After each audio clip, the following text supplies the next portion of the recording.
Good day and God's blessings. I'm grateful for the opportunity to share with this entire community an update on education in the COVID-19 era.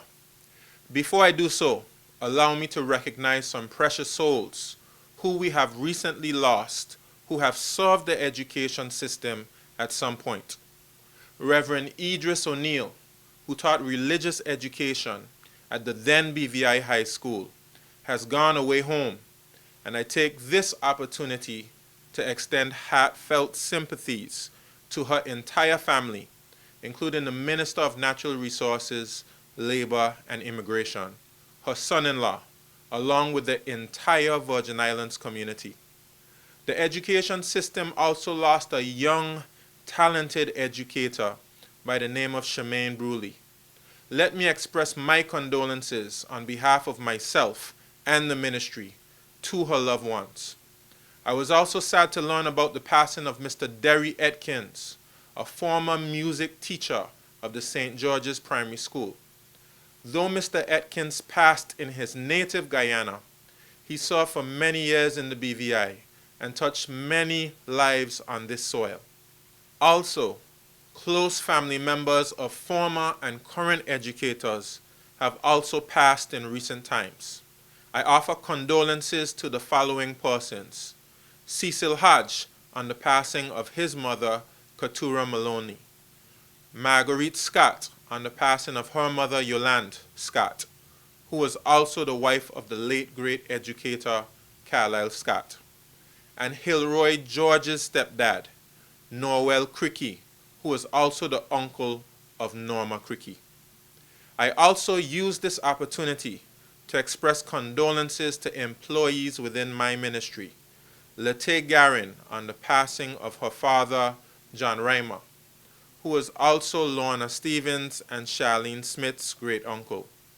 May the souls of our beloved rest in eternal peace, and may the comforting arms of the Father wrap around their loved ones in a healing embrace in their time of grief.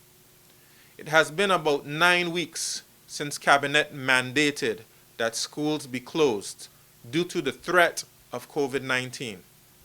In that space of time, we have had 8 confirmed cases of the COVID-19, including, unfortunately, 1 death. I take this opportunity to congratulate the Cabinet, the Health Minister, the HEOC team, our hard-working doctors and nurses, and so many others for their leadership, toil, and commitment. I also express my profound appreciation to the members of this community for your diligence, your patience, your understanding, and your cooperation. As a result of God's grace and our collective action, the territory of the Virgin Islands at this stage has no confirmed active cases. Therefore, we have been successful up until this point, keeping our children, one of our most vulnerable populations, safe. But we must not become weary in well-doing. On June 2nd, our borders reopen, and we must manage that situation carefully. We must continue to practice wisdom and use caution, because as our Premier always says, we are not out of the woods yet. Through the wonders of technology, we have been able to continue teaching and learning. I want to express my profound gratitude to our principals, teachers, students, and parents for your enthusiastic participation in online education. As a parent of 2 school-aged children, I have personally witnessed the teachers and students in action, and I must say it has been impressive. I personally commend all education officials, and especially the teachers, for their hard work, their level of preparation and engagement, and all that is being done to ensure that our children succeed in this new learning environment. Parents, I acknowledge you as well. Many of you have had to work your jobs and still help your children with their work. Having to help my 2 children at the same time is very taxing, and I know you parents are ready for a vacation. We must all feel a greater sense of appreciation for our teachers who have to deal with all our children every day. I participated in a Zoom forum with students from the 9th District recently, and the students expressed that they wanted to continue their online learning, even beyond COVID-19. They also expressed that they are able to meet the same objectives as within the classroom. There are many across the 9 districts who can attest to the fact that online learning can work. However, online learning is not without its challenges. The two main challenges are that some students do not have electronic devices and/or adequate internet, both of which are being addressed. In regard to devices, I made an appeal to corporate BVI in my last statement, and I must say they have stepped up to the plate.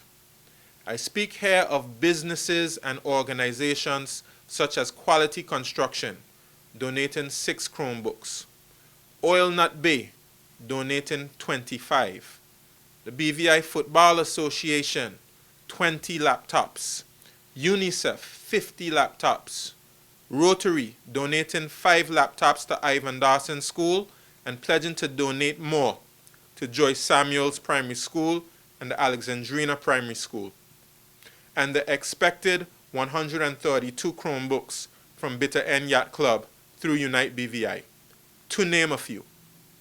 Adventist Disaster Relief Agency and Deloitte have also pledged devices. We are hoping to receive the additional devices, those gifted to the ministry, and the 500 that were purchased through the government stimulus package very soon. And these will definitely help the students who have not been accessing the online learning. In the meantime, work packets have been provided for those students unable to access classes online. Parents are expected to return completed work at the end of each week and collect new information for the upcoming week. In regard to internet, the ministry, in an effort to ascertain the needs of students to access online learning, launched a survey on the 31st of March 2020, and it concluded on the 23rd of April 2020. I express thanks to all who took the time to complete the survey. A special thanks to the principals who ensured that the parents in their schools completed it. Over 3,000 responses were received. From this survey and subsequent follow-ups with parents, we were able to determine the needs of students to access online learning. I am happy to announce that Flow has confirmed an internet package at the price parents indicated they could afford on the online learning survey. The discounted package will be available for parents who completed the survey, who confirmed a need for an affordable internet package for the purpose of online education. Interested persons within this category should contact the ministry and receive further direction. In addition to the discounted internet packages, work is currently being conducted to establish fiber connections at each of the public schools in the territory. We have invested lots of time, energy, and resources into preparing teachers, students, and members of the public for online learning. The training for virtual learning for grades K through 12 educators has been pretty intense over the past weeks as principals and teachers have been honing skills, becoming acquainted with the various platforms, and discovering how to engage pedagogy using online modes. The use of Cisco WebEx and the Google Suites have been our major online platforms. Class schedules were adjusted to accommodate the online teaching. There have been a blend of interactive sessions and assignments through Google Classroom and Class Dojo. The ministry has also commenced a series of live educational sessions on Facebook with the aim of providing ongoing educational support at this time. To date, we have conducted 3 sessions, and these are expected to continue in the coming weeks. Our first session gave parents a full briefing of the online platforms to be used for learning during the Trinity term. We used the opportunity also to clear up misconceptions and to answer those frequently asked questions. There was a recorded 15,000 views. Our second session focused on student support services available during this period of online learning, and this week our focus was on supporting parents of young children as we focus this week on early childhood awareness. My ministry will continue to share with the public, but specifically parents, relevant information on how to cope during this time, when the home has also become the schoolroom. Online education has brought some major adjustments, and I am proud of how educators have been engaging. Collaboration in lesson planning and development has been across the board. This is an initiative for which we have been longing. Public and private school teachers have been working together to formulate lessons, assessments, and activities by grade levels and by subjects at both primary and secondary levels. We have made this switch permanent. We will enhance classrooms with Promethean boards, computers, and other electronic devices to facilitate learning. The digital textbooks will continue in September. Currently, the content is being reviewed and updated in preparation for the new school year. We wish to see the integration of technology in education in a very real way. COVID-19 forced us to make this decision, but we will continue to engage this 21st century approach to education. We have come to realize that in spite of our best efforts to move online learning fully, there are some groups of students that are not being adequately served. These groups include children with special needs, technical students, marginalized students, students preparing to sit standardized examinations, and some of our adult education students. We have heard the cries of those who have said that special education students need some special attention, that automotive students need an hour or two of practical instruction, that those with individualized educational plans are falling behind. And therefore, Cabinet, in its wisdom, decided to allow a limited number of students with specific needs on campus. On Wednesday, the 27th of May 2020, Cabinet decided that a new public health COVID-19 Control and Suppression Measures Order 2020 will come into effect on the Tuesday, the 2nd of June 2020. The details are as follows. Access should be granted to students in senior grades who are preparing for and or sitting standardized exams or with special requirements, whether attending public, private, or church schools.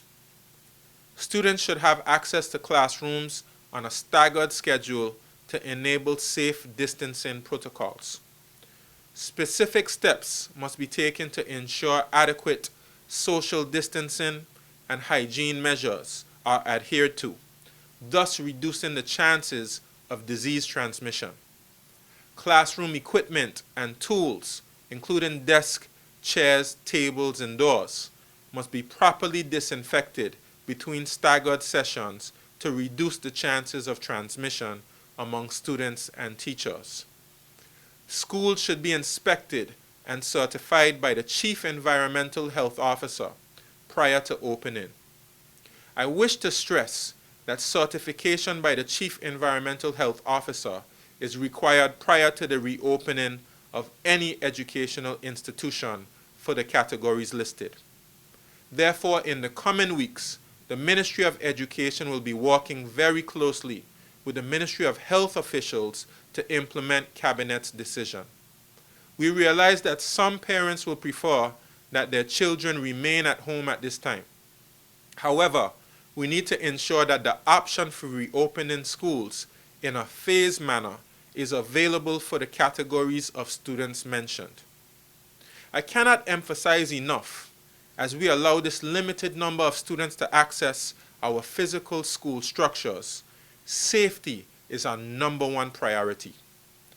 Our consideration of such a decision was underpinned by a comprehensive look at guidance of international, regional, and local bodies. Ministry officials engaged UNICEF's framework for reopening schools, which requires that the following 6 key dimensions be used to assess their states of readiness and informed planning: policy, financing, safe operations, learning, reaching the most marginalized groups, and well-being and protection. Additionally, the ministry has been guided by CAFA's guidance for the education sector, UNICEF's key messages and actions for COVID-19 prevention and control in schools, the Center for Disease Control's interim guidance for child care programs, the World Health Organization's considerations for school-related public health measures in the context of COVID-19, as well as the local environmental health units, public health guidance for schools K-12 and child care centers, and cleaning and disinfection school guidance. The ministry has utilized this international, regional, and local guidance to inform the development of a phased plan of action for continuity in the education system. The plan, which has been noted by Cabinet, includes various measures to address the risks presented to children's education, protection, and well-being as a result of the closure of educational institutions to COVID-19 for primary, secondary, and tertiary institutions. It also addresses the medium through which teaching and learning will take place and how some of the ongoing challenges since the implementation of online learning can be mitigated against. The COVID-19 threat is fluid, and therefore this plan is constantly being evaluated against local conditions, Cabinet decisions, along with other factors. It is envisioned that moving into the future, even beyond COVID-19, we'll utilize a blended approach of online and face-to-face education, and the public will be kept informed as we adjust to shifting circumstances. I must take this opportunity to address our daycare centers and preschools, which have been having a difficult time due to closure. These institutions have employees in limbo and financial obligations to fulfill. While the advice of our health officials has recommended they remain closed, we cannot ignore the cries of those who look after our most precious resource, our children. That is why I am pleased that the stimulus package announced by our Premier has included daycares and preschools as businesses eligible for assistance at this time. This week is Early Childhood Week, and no one can deny, especially during COVID-19, the importance of early childhood education centers. These institutions play an absolutely vital role, so I wish to take a few minutes to celebrate our young children and those who help develop them. We must be sure that we use every opportunity to establish the best experiences in home and school for our young children to strengthen their educational foundation. For this investment, we will pay dividends to our society for generations. I am concerned about the vulnerability of our young children with the continued closure of daycare centers and preschools. We are aware that there are less than ideal arrangements being put in place at the moment. Therefore, I am encouraged that Cabinet, in its wisdom, has also decided that the Ministry of Education, Culture, Youth Affairs, Fisheries and Agriculture, and the Ministry of Health and Social Development should undertake further work to develop agreed protocols on safe distancing, hygiene and monitoring to enable a decision to be made in respect of the reopening of daycare centers and preschools.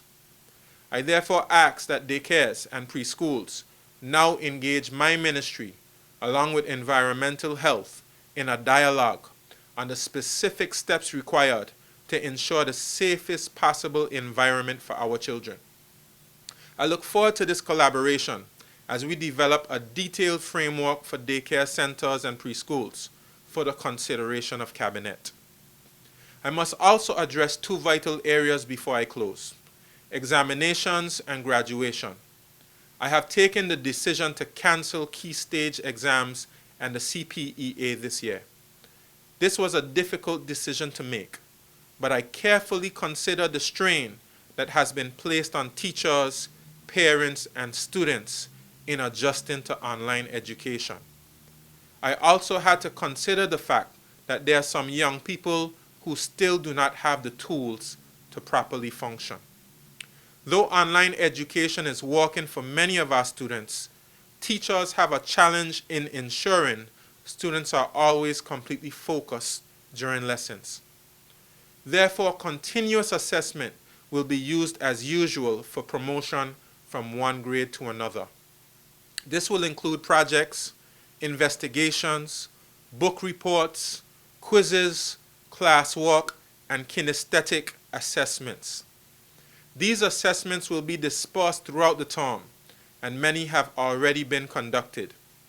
This term will only be weighted as 20% of the student's overall grade for the 2019-2020 academic year, with the Advent and Lent terms accounting for 40% each. Graduation requirements for our secondary schools will have to be adjusted based on the impracticality of community service hours, for example.